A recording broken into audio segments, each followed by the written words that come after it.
میں نے اسے پوچھا کہ تم نماز کیوں نہیں پڑھتے؟ تو اس درویش نے جواب دیا، میرے پاس جبرائیل علیہ السلام آتے ہیں اور جنت سے کھانا لاتے ہیں، خدا کا سلام پہنچاتے ہیں اور کہتے ہیں تمہارے لیے نماز معاف کر دی گئی ہے۔ السلام علیکم مائی یوٹیوب فیملی، امید ہے سب ٹھیک ٹھاک ہوں گے اور ایمان کی بہترین حالت میں ہوں گے۔ میں ہمیشہ یہ بات کرتی ہوں کہ ہمیں پکا پکایا اسلام جو ہے کہہ لیں کہ پلیٹ میں رکھ کے دیا گیا، ہمیں اس کے لیے سیدھی سی بات ہے کوئی ایفرٹ نہیں کرنی پڑی، کوئی قربانیاں نہیں دینی پڑی ہیں۔ آپ لوگوں کے ساتھ شیئر کروں گی کہ پرانے زمانے میں کس طرح سے لوگوں کو شیطان سے اس حد تک الرٹ رہنا پڑتا تھا کہ جو شیطان ہے وہ کسی نہ کسی انسان کے روپ میں آ کے بھی بہکاتا تھا، فرشتوں کے روپ میں آ کے بھی بہکاتا تھا۔ اسی صورت میں آج آپ لوگوں کو ایک واقعہ کوٹ کروں گی جس سے آج آپ کو بہترین طریقے سے اگزامپل سمجھ آ جائے گی اور آپ شکر کریں گے کہ آپ لوگوں کو جو ہے دین جو ملا ہے وہ پکا پکایا ملا ہے، کوئی ایفرٹ نہیں کرنی پڑی، تو اس پہ عمل کر لینا تو ہماری کتنی بڑی خوش نصیبی ہوگی اور ہم سے وہی نہیں ہو پا رہا انفارچونیٹلی۔ تو ایک مرتبہ کیا ہوا کہ مخدوم رحمۃ اللہ علیہ نے ارشاد فرمایا کہ میں مکہ معظمہ سے بھگ کر واپس آیا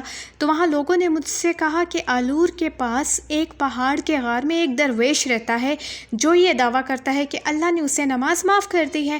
یہ سن کر میں اس کے پاس گیا، امرا اور دوسرے بڑے لوگوں کا ہجوم تھا، میں اس کے قریب پہنچا، میں نے اسے سلام نہیں کیا بلکہ اس کے نزدیک جا کے بیٹھ گیا۔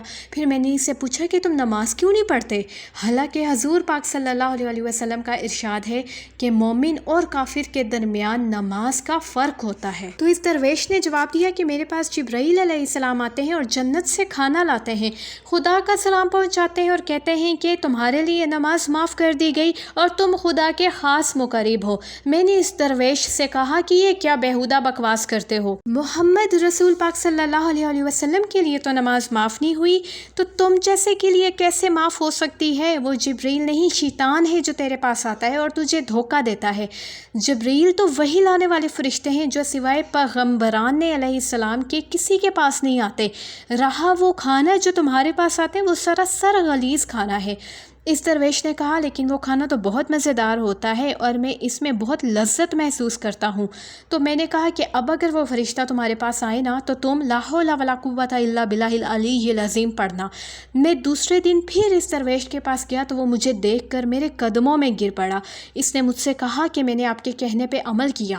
جب وہ فرشتہ آیا تو میں نے لا حول ولا قوت الا باللہ العلی العظیم پڑھی تو وہ فوراً میرے سامنے سے غائب ہو گیا اور وہ جو کھانا اس نے مجھے دیا وہ غلیظ ہو کر میرے ہاتھ سے گر گیا، یہاں تک کہ میرے سارے کپڑے ناپاک ہو گئے اور اس کے بعد میں نے اس بے نمازی درویش کو توبہ کرائی اور اس کی جس قدر نمازیں قضا ہوئی تھیں ان کو ادا کروایا۔ یہ ہوتی تھی اس ٹائم پہ لوگوں کی پریشانیاں، یہ ہوتی تھی لوگوں کی اللہ کو پا لینے کی چاہت کہ آج کے دور میں اگر ایسا کوئی درویش ہوتا تو پہلے تو وہ اس چیز کی ڈیپتھ میں نہ جاتا کہ اس کے پاس جو بندہ آ رہا ہے وہ جبرائیل علیہ السلام ہی ہے یا کوئی اور بھی ہو سکتا ہے، پلس یہ کہ جس کسی لوگوں کو پتہ چلتا جاتا وہ اس سے جو ہے دربار کا روپ دے دیتے اور اس کو اللہ معاف کرے پوجنا شروع ہو جاتے، اور جو تھرڈ بندہ اگر کوئی بزرگ یہ بات سن بھی لیتا تو وہ بھی اس پہ یقین کر بیٹھتا۔ لیکن اس ٹائم میں لوگوں میں بہت زیادہ یہ خوف خدا ہوتا تھا اور لوگ بہت زیادہ اس تگودو میں رہتے تھے کہ ہم صحیح بات کی گہرائی تک جا سکیں۔ ایم شیور آج کی ویڈیو آپ لوگوں کے لیے بہت زیادہ انفارمیٹیو ہوگی۔ اللہ تعالیٰ مجھ سمیت ہم سب کو